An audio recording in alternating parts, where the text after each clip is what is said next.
क्योंकि बहू झूठ नहीं बोलती। सुधा और राकेश के 3 बेटे थे। शादी के बाद तीनों माँ बाप से दूर रहते और सिर्फ त्योहारों में आते। माँ जी, पिताजी, अगली बार आप लोग हमारे घर आइएगा। अरे नहीं बहू, सब यहीं आ जाते हैं तो घर खिला खिला लगता है। हाँ बहू, तू हमेशा बुलाती है तो जरूर आएंगे तेरे पास भी। हाँ हाँ, दीदी का घर बड़ा जो है, सब कुछ आपने शादी के बाद दीदी को ही तो दे दिया था। हमें भी दिया होता तो हम भी बड़ा घर लेते। क्यों सुनील? अरे नहीं नहीं, पापा ने सबको एक बराबर ही दिया है। छोटी बहू, क्या चाहिए तुम्हें, बोलो।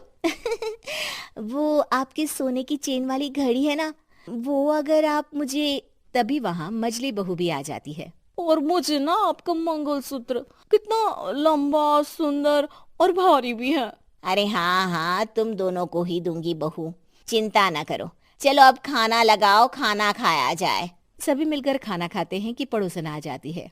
अरे सुधा बहन, थोड़ी चीनी तो देना, घर में शक्कर नहीं है और मेहमान सर पर बैठे हैं। अरे छोटी बहू, चाची को शक्कर तो दे दो।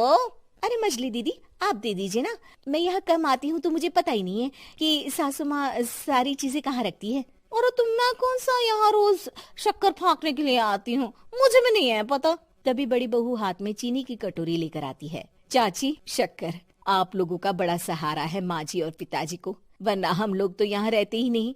आप जैसे पड़ोसी हैं तो हम निश्चिंत है। और जीती रहे बहू, आप तो ये घर पड़ोस कम परिवार ज्यादा लगता है। सुधा अपनी बड़ी बहू को देखकर बहुत खुश रहा करती थी। वो उससे अक्सर घंटों बात भी किया करती, लेकिन दोनों दूसरी बहुओं का भी वो समझती थी कि शायद छोटी है, वक्त आने पर संभल जाएंगी। समय आ जाता है जब सभी को वापस जाना होता है।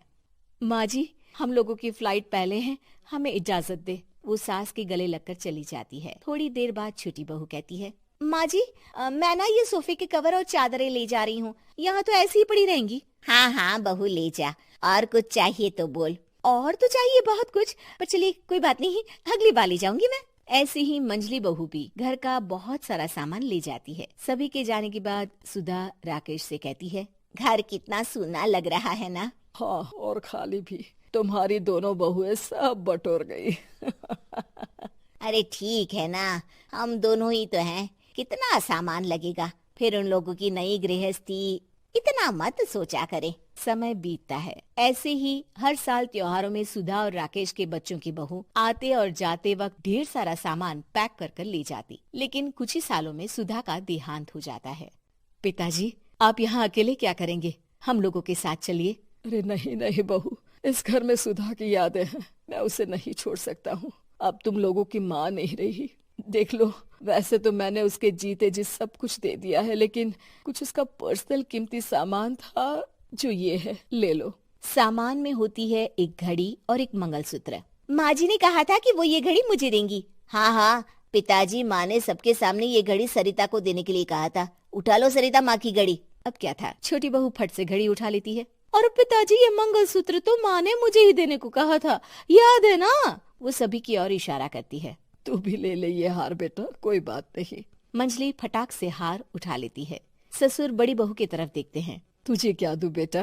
पिताजी, माँ ने एक चीज मेरे लिए भी रखी है। सभी के कान खड़े हो जाते हैं कि आखिर सास ने क्या रखा होगा बड़ी के लिए। अरे माँ जी तो दीदी से प्यार भी ज्यादा ही करती थी, हमेशा उनसे बात किया करती। जरूर कोई बड़ी और अपनी प्रिय चीज दी होगी दीदी को। और देख लेते हैं ना, वरना तो हम भी बराबर का बंटवारा करेंगे।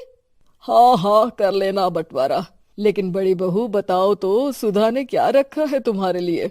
अभी तो हम लोग यही हैं पापा जी, जब जाने लगेंगे तो बता दूंगी। बड़ी बहू के मुंह से ये बात सुनकर बाकी दो बहुएं सोचने लगती हैं कि आखिर क्या है जो दीदी को सासू माँ देकर गई हैं। दीदी, ऐसा तो नहीं ना कि पूरे घर का आधा हिस्सा माँ बड़ी भाभी को देकर गई हो। तभी वहाँ ससुर आ जाते हैं। नहीं नहीं, ऐसा कुछ नहीं है। मकान तो तुम तीनों का बराबर से है। देखो, बड़ी बहू से तुम्हारी सास ज्यादा जुड़ी थी, न जाने क्यों घंटों बात किया करती थी। पता नहीं क्या देकर गई है उसे। और ससुर जी, आपको क्या पता, चालाकी से पूरे घर के पेपर में साइन करवा लिए हो, या फिर कोई छुपा गहना।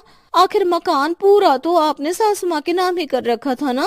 अब घर में ये सस्पेंस बन जाता है कि आखिर बड़ी बहू क्या लेकर जाएगी। फिर वो दिन भी आ जाता है जब बड़ी बहू के जाने का समय हो जाता है। बेटा, परसों तुम चली जाओगी, बताया नहीं, माँ ने तुम्हें क्या दिया?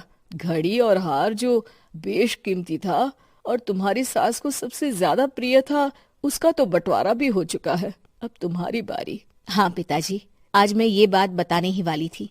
माँ ने मुझे उससे भी बेशकीमती चीज दी है और वो है आप। आपसे अधिक प्रिय उन्हें कुछ नहीं था। माँ चाहती थी कि आप मेरे साथ रहें। चलिए पिताजी। बेटा, मेरे पास तो कोई पेंशन भी नहीं है और ना ही कोई प्रॉपर्टी।